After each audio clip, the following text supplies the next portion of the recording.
Hello to all. Thank you for coming. As he said, we are going to abord three important topics, which are in the name of the panel. The first of all is about energy transition.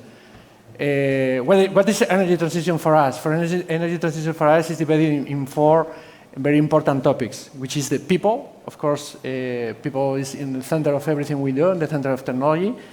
Decarbonization, which is on the name of the event of South Summit. We have to achieve the goals of reducing 55% CO2 emissions.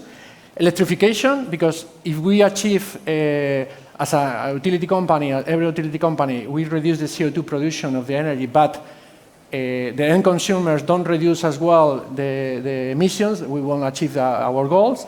And finally, digitalization. After that, I think we have three amazing examples of success that you are three. So the first thing I like to do in my panels is always that you present yourself and present your company to make it understandable for the people who come here, because there are a lot of people who don't know you, don't know what you're doing. It's a little bit who you are and what you are doing, your company, what is your product. Okay, I will start then. My company is Energy.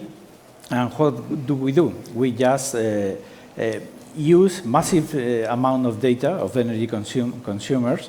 We are managing around 22 million of customers and the data related to energy consumed. And then after that, what we do is that we define specific patterns of how they are using the energy. After we have those patterns, and then we classify them in those patterns, we identify which is the best use of the energy for each one of those patterns. And then we are able to provide, one by one, a specific pieces of advice, a specific information how they could save energy.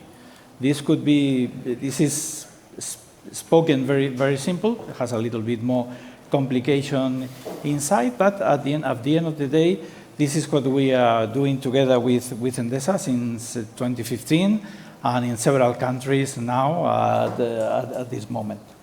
Right? Perfect. My name is Miguel. I come from Veridas. Veridas is a company actually with a very deep mission, a mission that actually translates into all products we develop. Our mission is to guarantee the people's right to use their real identities, both in the physical and digital world. What it means is that we have the vision of a passwordless and keyless future, and we do that by developing our own technology, our biometric technology, to verify identities remotely. With ID document verification, face biometrics, and voice biometrics, we are able to verify that the people behind the screen or behind a phone, they are actually who they claim to be, right? And we have been collaborating with Endesa for a couple of years, providing voice biometrics for the contact center that probably we will develop little bit. And yeah, that's who we are. Thibaut. Hello everyone, I'm Thibaut Tallieu, I'm the marketing director of EODev. The goal of our company is to accelerate the energy transition thanks to renewable, affordable and reliable energy solutions using hydrogen. So our main goal is to replace diesel generators in all types of application, whether it's prime power or backup power, thanks to power generators using fuel cell. So in these generators, I will explain later how it works, but the idea is that we produce electricity from hydrogen without any emissions. Okay. Now I would like to talk a little bit more deep on the project with Endesa. First thing I have to say, because this is our goal in the innovation departments, in every innovation department of the company, is that working with Endesa is hard. So I find that you have something unique in your technology that has made you be chosen to participate with us. I would like you to focus on your technology. What do you think you are doing so good that we have decided to choose you for these different projects? Well, what are we doing so specifically? I think that what we are doing is that we were able to present this idea as the first one in this market in the marketplace. So we came with this idea how to handle this statistic crunching of the numbers and then translating that information into actionable actions, actionable activities for the end customers. So, of course, we made the first prototype, and then after that, once that we prove that, then we start going to a large project, finally going live with this huge number of clients. Well, I have to say that you weren't the first, and there were many companies trying to do the same that you did, and you have to say that you have right now achieved an international project, so I think you should be a little bit more... Well, I'm modest, you know. Don't be so modest. I'm modest. Yes, we are not the first one, of course, but perhaps we are the first one that we are able to commit on and deliver really what the utility, what Endesa wanted to achieve with this type of projects. And with the help of the innovation team, we are not only providing this service in Spain, we also moved to Portugal, and recently we are going to start doing this in We will talk at the end, the collaboration, we'll talk about that, but you don't have to be modest. Your technology has been proven to be one of the most of the world, competing with international companies. Yeah, and you are right. And this is a really good achievement. Yeah, you're right. Before going to get the award of doing this for the Italian market, for the Enel Corporation, we have to go through a POC, a proof of concept, with one of the biggest and listed companies in the world, providing and matching that the type of services had at least the same quality of that type of company could provide, and we succeed. Perhaps we even get a little bit ahead of expectations. Oh, yes, we are here. Thank you. Yeah, I will say that we earned the trust of Endesa mainly for two things. First, technology, and second, results. I say technology because we have very good technology. We have the second best engine in the world, and it's not a thing I say because I'm from Bilbao, which I'm not. I'm from Pamplona. It's because actually the US government says that, right? In the name of the National Institute of Standards and Technology, our biometric engines, both face and voice, have been ranked at the second best in the world, which is impressive, and actually that delivers specific results. And in the case of Endesa, which we are collaborating in the contact center to provide seamless authentication just with the voice. We are speaking about eliminating around a minute of conversation per call, so we can authenticate users just while they speak, while they answer a simple question, instead of having to ask them several questions. Who are you? What are your name? We just ask them, what would you like? And with just 3 seconds of voice, independing on the text or independently on the language, we are able to authenticate that user. And it's around 60 seconds per call of reducement of average handle time, which is a lot. Amazing. And how about you? So we're not the first ones either to have the idea of producing electricity through hydrogen, but we've probably been the quickest and the first company on the market delivering concrete solutions when most of our customers are doing like POC and prototypes.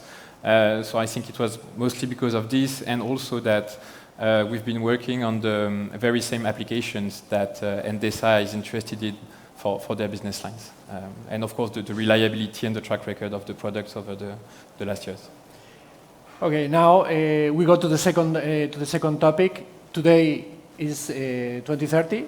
The first thing, what do we have achieved? Because it's very important in innovation to project yourself in the future to really have the vision. Today is 7th June 2030. Looking backwards, what have you achieved? What we have achieved really is that we have helped at this moment a huge amount of customers to save energy. The number of tons of CO2 that has been avoided and these sort of things, I cannot disclose it because that belongs to Endesa.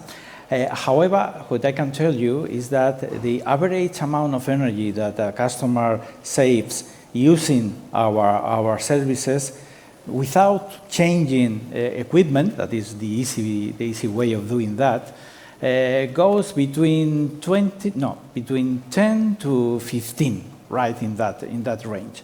So that could seem a little amount of energy, but if you multiply that little amount of energy for the millions of customers that are now using the services and saving that that energy, then you start to think which is the contribution that we have made in 2030. Yeah, in terms of contribution, I can speak also about energy, but with these two guys on the panel, maybe I'm not the best one. But of course, every time you are able to identify someone remotely, you're able to move to the digital a lot of physical processes. That means people not needing to move, people not needing to take their cars. That means less pollution, less CO2 to the atmosphere. I don't know if you've seen the news, I think it was a couple of days ago, it was public that the Spanish government actually enables people to have their electronic certificate from their homes, and that's thanks to our technology. So people don't need to go to their government branch to ask for the electronic certificate from their home. They're able to extract it, and that's a lot of energy savings. But of course, from my point of view, what is most interesting is from the human point of view, meaning that, for example, accessibility, right? Probably, I don't know if there's people here with issues in that sense, but you cannot imagine how passwords, OTP codes, CAPTCHA codes can harm people with certain disabilities, elder people, etc. Right? For elder people, trying to remember a password could be very hard. For someone with a blind impairment, actually completing a CAPTCHA code is not hard, it's impossible actually, right? Mm-hmm. So being able to generate a solution that actually allows people to be identified in the digital world by their own means, by their face, by their voice, without needing to remember passwords, without needing to having a last version of smartphones, just seamlessly, actually I think is one of the most important, let's say, things we accomplished in this recent year. Definitely. This morning we talked about that, how important one is in the energy transition and not leaving anyone behind. Yeah. And I think that's a great point in what you pointed out. There are minorities of customers, but they're suffering. And I completely agree with you. And I think the digitalization gives an opportunity to have products and services to improve the quality of life with digitalization. I mean, very similar what we do in Endesa, we did in Mexico. In Mexico, the pensioners, in order to earn their pension, they needed to go to the branch twice a year physically to say, I am alive here, I need my pension, right? Maybe in the mentality of Europe or Spain, going to the bank branch is something quite easy, but in Mexico could mean hours of traveling. We're speaking about older people, we're speaking probably in COVID, where going outside your home could be putting your life at risk. So together with BBA, for example, we implement a way of providing proof of life through the phones. Again, because we are text and language independent, doesn't matter your language, it doesn't matter you speak pre-Hispanic language as in Mexico, some places it doesn't matter you have a latest smartphone, internet or not. Nowadays, I think there's more than 300,000 pensioners in Mexico already enrolled in a system called biometric proof of life. So just calling by a phone from their homes, they can provide proof of life and earn their pension, which is great. Very interesting, thank you. Well, I like the date of 2030 because we have set ourselves a goal at EODev is to save 30 million tons of CO2 by 2030. And just to let you know how we do that is to explain you the technology. Today, if you are off-grid or if the grid is not powerful enough or if you need backup power in case of grid failure, you use diesel gensets. The way it works is basically that you burn diesel to produce electricity. The big difference with our technology with the fuel cell is that you have an electrochemical reaction in the fuel cell that gives us electricity, and the only byproduct in the reaction will be water and heat. So there is no greenhouse gases like CO2, but there is also no air pollutants like NOx or fine particles. So the idea, of course, is about climate change, but also about public health, because we are both tackling CO2 and fine particles. And also, if we want to reach that, as you said, is to make this technology as accessible, as affordable as possible. So for now, it's a quite expensive technology because it's new and very innovative. But in the next year, we want to make it available because we believe that an innovation and a new technology only makes sense if it can be spread to as many people in the world. Completely agree. And in this perspective of being in 2030, what would be your failures and learnings, lessons that you could apply to? I guess there are a lot of entrepreneurs here. This is more complex, but don't make it in order if you want. Just In terms of lessons learned and pitfalls and good things, I think that perhaps the more important thing is that you really want to make the difference. You really want to impact in something relevant.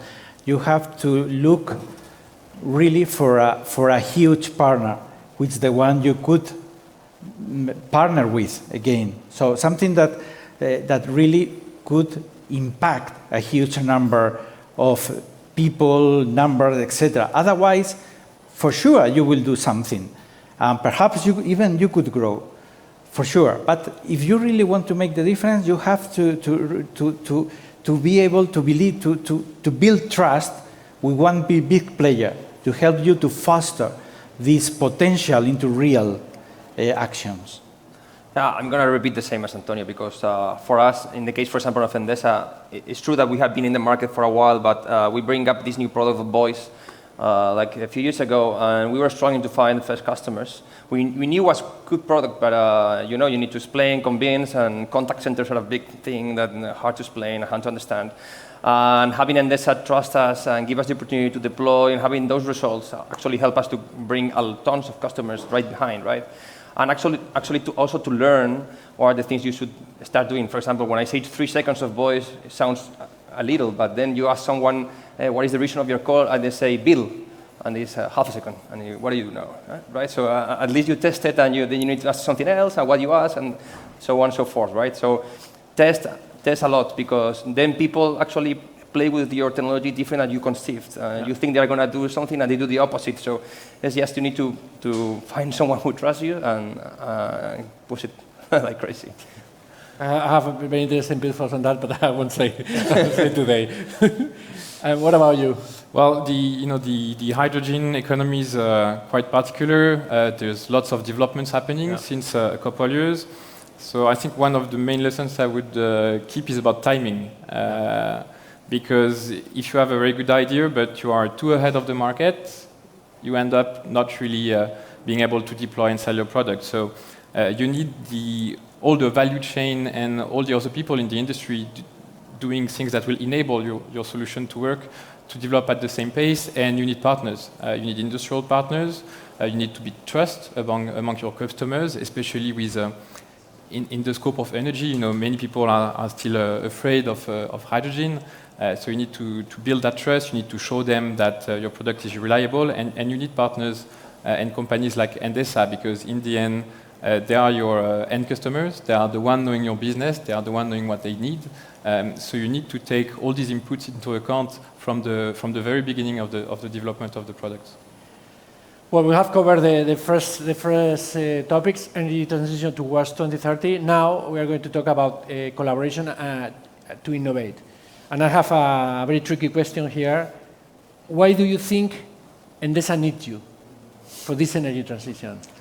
And again, if you need to, no, I'm explaining my question because there are a lot of entrepreneurs who come. They want to do projects. They contact by all measures, LinkedIn, email you. Sometimes there are someone even they email you every week. I want a meeting with you. And of course, from our point of view, there's a limited amount of resources. I wish I could attend everyone, do all the press, but the question is, what does your company get? Why do we need you? What does your company get here? So I think this is an important point from the point of view. I think that the important point is that when you have built trust, you have built a huge number of bridges and relationships inside the company, then you get more or less part of the organization, and then you add the flexibility and the quick to the market point that it happens to be hard to achieve for a large organization. So in Endesa, they are perhaps the smartest people I've met with, but the difficulty to get that brilliant idea to the market, it what perhaps we can help in that stretching that type of link. That's why once that we have started working in large environments, we are able to even to deliver more value helping those type of intelligence bringing down to the market? Yeah, probably because if you take out Veridas, you will need to explain to a lot of customers why they cannot authenticate themselves with the bot. No, I'm joking. But yeah, I believe from a point of view, more or less the same. We are very agile. We have proprietary solutions that can be adjusted to every use case, and I think for that sense was key to earn the trust of Endesa, because we were very transparent, we were very expert. We were explaining the facts as they were. Everything is not perfect. We were going little by little, adding more customers, more Endesa customers. Now we have around 200,000 customers that authenticate with the voice, right? So it's something that people is expecting already. You expect to authenticate yourself with your face everywhere, right? When you access your phone, and you can, as Endesa, you cannot take out that from your customers, right? And I think that's one of the things probably why Endesa needs companies like us, or Veridas in this case, because you have a lot of own customers that are expecting to be identified in 3 seconds in the contact center, and if not, you will have some complaints, I believe.